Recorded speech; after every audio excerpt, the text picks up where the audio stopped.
she said she'd hit him around the back of the head with something nasty, and blood was flowing from the back of his head. So he called the police, and when the police got there, she just screamed and shouted, "Oh, he was going to try and kill me, so I did that to him." And the copper arrested him. He said, "Well, hang on, and he's, of course, then he was done for resisting arrest."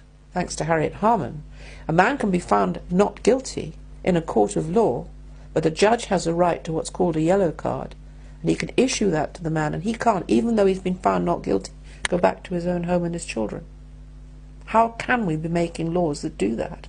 The BBC would rather highlight how men might be responsible for the homelessness of a tiny group of women, rather than even mention the fact that enormously high numbers of homeless people are men.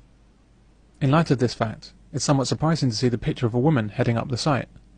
The BBC then say that homelessness can affect anyone.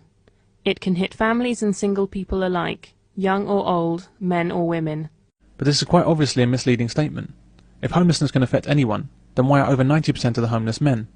What is it about the way our society treats men that means that they end up on the streets and women don't?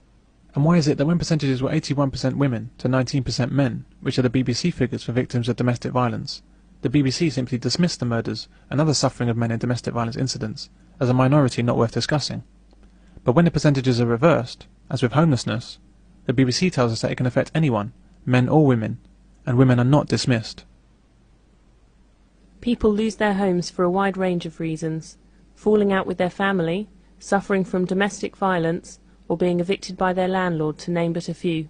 Why does the tiny incidence of domestic violence get headline billing? That's like saying, people die for a wide range of reasons: old age, disease, and being trampled by elephants, to name but a few.